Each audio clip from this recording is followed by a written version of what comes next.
11:19. Hablamos ya con Adrián Celaya, compañero de CAI Center, que ya nos acompaña al otro lado del teléfono. Adrián, Egunon. Hola, Egunon. Egunon. Bueno, hoy vamos a empezar, pues a cuenta. Vamos a acercarnos un poquito a la reforma laboral y a lo que nos está dejando encima de la mesa y las consecuencias. Pues también en el caso de Euskal Herria, a cuenta de un pequeño rifirrafe que tuvieron hace no mucho tiempo, pues el lehendakari de la CAP y Adolfo Muñoz, Chiqui Muñoz, el secretario general de ELA, ¿no? Sí, efectivamente, Adolfo Muñoz le pidió a lehendakari Iñigo Urkullu una reunión para hablar sobre la situación en las relaciones laborales en el País Vasco, el proceso de estatalización de los convenios que se está produciendo, etcétera. Y Iñigo Urkullu respondió con una carta muy dura, ¿no? Donde por un lado se negaba esa reunión, se le decía que estuviese con el consejero, más o menos, y bueno, se le reprochaba a él su comportamiento alrededor de este tema. Yo creo que independientemente de esos comentarios concretos, es importante también que en la propia carta de Iñigo Urkullu reconoce que lo que está sucediendo en el ámbito de las relaciones laborales y en la negociación de los convenios es algo muy negativo para el País Vasco, ¿no? Entonces, bueno, desde un punto de vista de ir avanzando en posibles consensos, esta sensación de que hay este reconocimiento, ¿no? Digamos que hay un reconocimiento general en distintos ámbitos políticos y sociales del desastre que está suponiendo todo esto, pues es importante en sí mismo, ¿no? Sí, bueno, precisamente sobre todos estos aspectos, sobre la reforma laboral y sus efectos en tierras vascas, habéis estado haciendo una serie de trabajos. Sí, efectivamente. Vamos a ver, tenemos por un lado esta información sobre lo que sucedió entre Muñoz y Urkullu y a la vez han salido datos sobre los efectos de la reforma laboral en el poder adquisitivo de los salarios, ¿no? Y hay datos muy llamativos. Yo creo que desde nuestro punto de vista es importante tener en cuenta que se hace un cálculo de la evolución entre 2010 y 2015 del poder adquisitivo de los salarios en España y en las comunidades autónomas, y tenemos que a nivel del conjunto de España, el conjunto del Estado, hay una reducción del poder adquisitivo de 4,5 puntos. Bueno, esto es una reducción muy importante y de alguna forma es uno de los objetivos de las políticas económicas del gobierno. Precisamente se pretendía reducir los costes de las empresas para hacer frente de alguna forma a los efectos del sobreendeudamiento de la economía española, etcétera. Claro, lo que ocurre, y desde nuestro punto de vista, y esto es importantísimo, es que las razones para poner en marcha la reforma laboral en España, independientemente de que se esté de acuerdo o no como estrategia anticrisis con la reforma laboral, pero estas razones no se producían en la comunidad autónoma, por estructura productiva, por el endeudamiento moderado, por la situación sana del sector financiero, etcétera, ¿no? Y sin embargo se nos aplica también. Es decir, ni por parte del legislador español ha habido, digamos, una capacidad de diferenciar las situaciones de unos u otros territorios o de unas u otras empresas suficientemente como para decir, mira, donde no se necesite poner en marcha esta estrategia de deflación salarial no la vamos a poner en marcha, pero tampoco ha habido una capacidad de defensa de nuestro modelo de desarrollo por parte de nuestras fuerzas sociales y políticas en conjunto, ¿no? Como resultado, y esto es muy llamativo, no solo se nos ha aplicado la reforma laboral y la deflación salarial, sino que el resultado es que la deflación salarial está teniendo un efecto mayor en la comunidad autónoma vasca que en la media del Estado. En este periodo de 2010-2015, de una reducción de poder adquisitivo del 4,80%, por encima de la media del 4,5% de España, ¿no? Esto es una auténtica barbaridad desde nuestro punto de vista, ¿no? Es una barbaridad doble, por el hecho de que se nos aplique esa estrategia y de que además se nos aplique en la práctica con mayor impacto que en la media española, ¿no? Esto es muy importante tener en cuenta que no es solo un desastre y total injusticia desde el punto de vista social, sino que es un desastre también desde el punto de vista de modelo de desarrollo, ¿no? Esto va directamente contra un modelo de desarrollo industrial avanzado. Está lanzando a los empresarios a un modelo basado en ahorro de costes. Yo creo que esto requiere una reflexión fundamentalmente política, porque claro, los únicos que de alguna forma se han opuesto a este tema han sido los sindicatos, ¿no? En la práctica, bueno, las fuerzas políticas pues han dicho alguna cosa, han hecho alguna declaración, pero lo sorprendente desde nuestro punto de vista es que esto no se haya convertido en el centro del debate económico en el País Vasco, desde dos puntos de vista, ¿no? Primero, desde el punto de vista de reivindicación de la importancia que esa reivindicación tradicional del marco vasco de relaciones laborales puede tener, no solo desde un punto de vista social, sino desde un punto de vista de defensa de un modelo económico avanzado, de un modelo de desarrollo económico avanzado. Y por otro lado, incluso electoralmente, ¿no? Sorprende mucho que algo que podía tener una repercusión tan grande desde un punto de vista electoral, como es ir a las elecciones diciendo, señores, nosotros por no tener nosotros esta competencia, o porque desde Madrid se nos está indebidamente aplicando o injustamente aplicando estas políticas, los salarios se están reduciendo, el poder de los adquisitivo de los salarios se está reduciendo en un 5%. Es decir, es difícil pensar en algún eslogan o algún reclamo electoral que pueda tener mayor impacto que esto, ¿no? Yeah. Y sin embargo no se ha utilizado, ¿no? Entonces no se ha utilizado y bueno, es un tema que ha quedado pues eso en el debate sindical. Ha habido pues bueno, de vez en cuando declaraciones políticas y tal, pero está siendo algo todavía marginal, y esto es muy sorprendente, ¿no? Desde el punto de vista de la capacidad de nuestros políticos, esto lo hemos comentado otras veces, ¿no?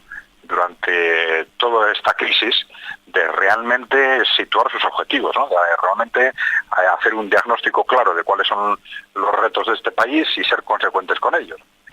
Porque incluso, ya vemos, porque a veces se dice, no, es que no hay posicionamientos estratégicos porque lo único que piensan los políticos es en las siguientes elecciones, ¿no? Pero claro, es que ni siquiera aprovechan a lo que puede ser electoralmente en teoría de una gran utilidad, ¿no? Por eso es algo bastante sorprendente, ¿no? Hemos aprovechado también para hacer una reflexión colateral, pero que también tiene mucha importancia, ¿no? Que sobre la relación entre salarios y desarrollo económico, desde la perspectiva de intentar desarmar y transmitir que, nosotros siempre insistimos en la necesidad de evitar esa separación tradicional entre lo social y lo económico. Y en concreto, en el caso de los salarios, hay una percepción social que se ha extendido durante las últimas décadas, sencillamente porque no se conoce bien lo que es cómo funciona la economía y cómo funcionan las sociedades, ¿no? Pero se ha extendido, digamos, que una reducción de salarios será un problema social, pero económicamente siempre es buena, ¿no? Es decir, por mucho que se reduzcan los salarios, cuanto más se reduzcan, pues más beneficios tendrán las empresas, pues más invertirán, más se desarrollarán tecnológicamente, etcétera. Y esa es la percepción social. Podrán dar, etcétera, sí. Claro, esa es la percepción social, pero no solo en fuerzas de derecha, izquierda, etcétera, ¿no? Es decir, las fuerzas de izquierda, los sindicatos, etcétera, normalmente defienden o se sitúan en contra de las reducciones salariales con argumentos sociales, y son incapaces de articular una argumentación económica, o por lo menos no lo han intentado, ¿no? Sin embargo, para nosotros es muy importante clarificar este tema, clarificar y extender la conciencia social alrededor de ese tema, ¿no?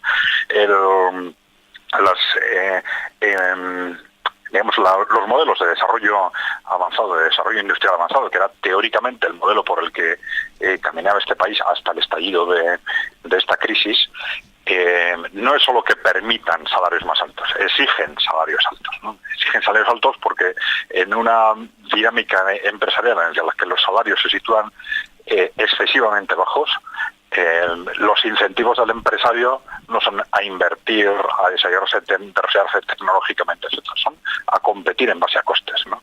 Entonces son dos modelos alternativos y dos culturas empresariales que tienen muy poco que ver una con la otra, y que como consecuencia de las políticas que estamos aplicando estamos no solo haciendo un daño social tremendo a nuestros trabajadores y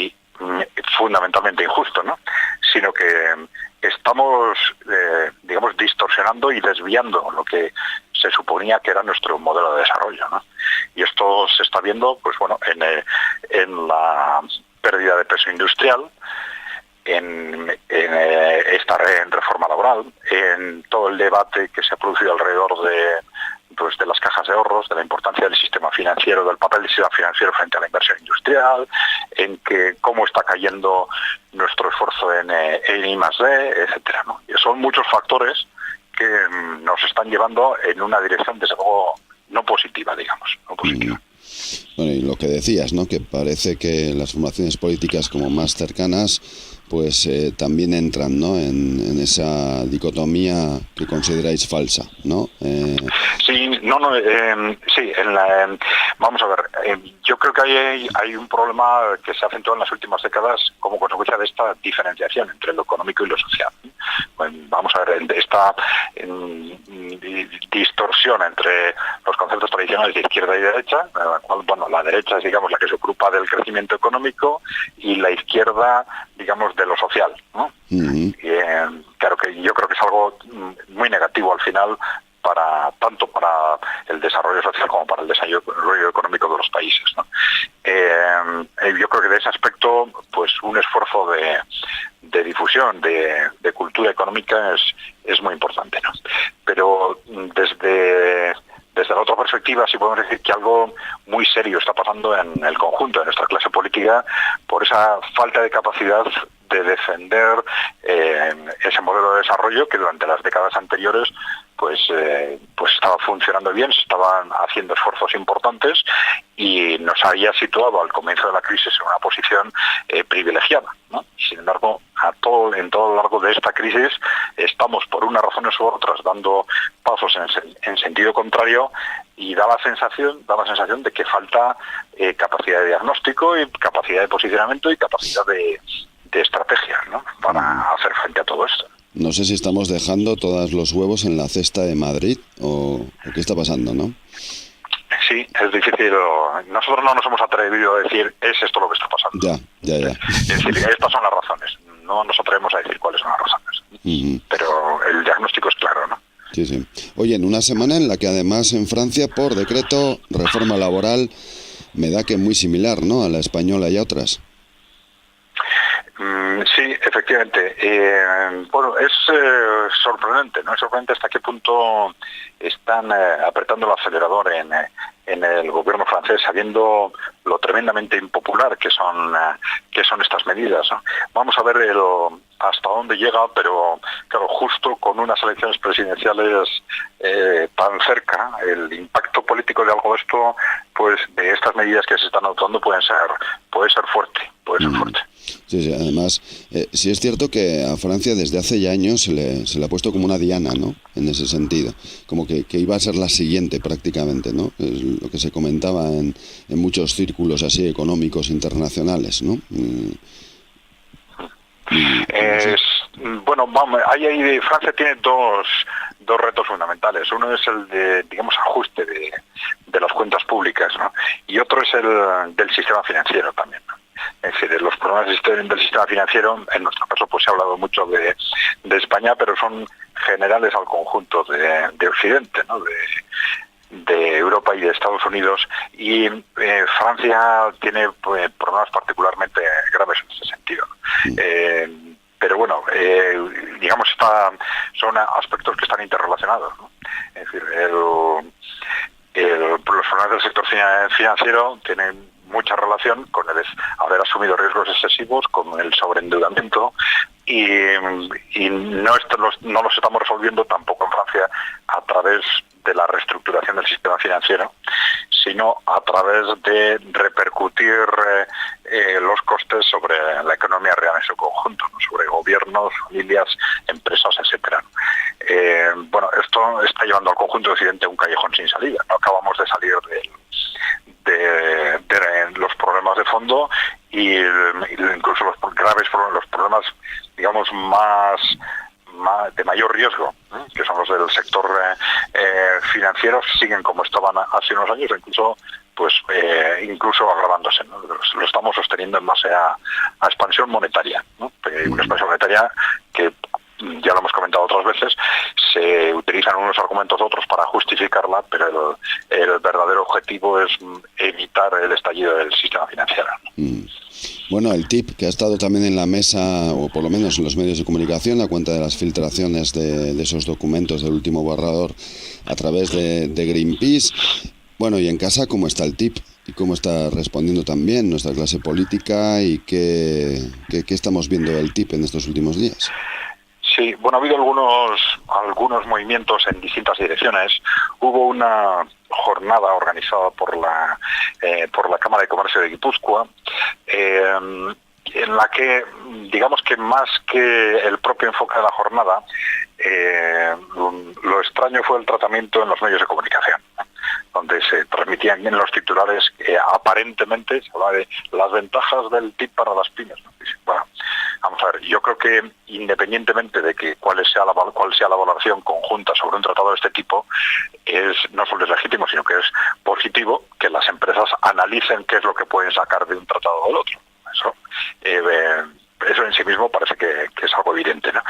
Otra cosa es desde el punto de vista de valoración general, porque claro, hacer una valoración general sobre los efectos del TIP para las pymes, cuando resulta que a esa jornada, pues los que intervienen son un representante de la Comisión Europea y un representante de CAF, que es la mayor empresa industrial del País Vasco, pues es un poco absurdo, ¿no? Es un poco absurdo, ¿no? Incluso en los análisis que se han hecho, que es el análisis famoso que hizo la Comisión Europea sobre efectos del TIP para las pymes, pues resulta que solo se hablaba pues de las posibles oportunidades de las pymes para vender en Estados Unidos, ¿no? Dicen, hombre, pero claro, si tú quieres valorar cuáles son los efectos sobre las pymes, tienes que tener en cuenta, además de eso, los efectos negativos de las empresas de Estados Unidos que van a empezar a vender en tu territorio, ¿no? Sí. A ver. Perdón un poco, tenemos aquí un poco de ruido. Sí. Vale. Y pues sobre todo tienes que tener en cuenta que el efecto fundamental del TIP, el verdadero objetivo del TIP, no es en realidad incrementar las relaciones económicas con Estados Unidos, que tiene una economía muy poco complementaria con la europea, es demasiado similar a la europea. El verdadero objetivo es limitar, contener la expansión de las relaciones económicas con los países emergentes que se estaba disparando en Europa, ¿no?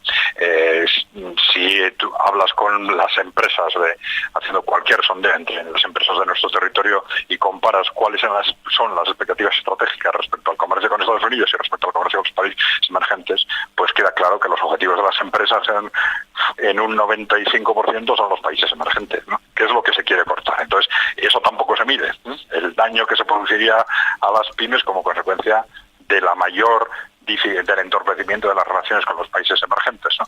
Entonces, bueno, ese tipo de análisis son más propaganda que otra cosa, ¿no? Ha habido declaraciones políticas, de distinto signo. Arantxa Tapia, la consejera de Desarrollo Económico, hizo unas declaraciones, hablando de las oportunidades para las pymes, en el sentido que comentábamos ahora, y ha habido también unas declaraciones de Aitor Esteban, más matizadas, ¿no? Haciendo referencia a que, pues falta información, parece que podría haber oportunidades, pero todavía no lo sabemos, etcétera. Yo creo que el proceso ha sido muy importante, la decisión que se ha tomado en Francia, digamos, cuestionando la aprobación del TIP, al menos en los términos actuales.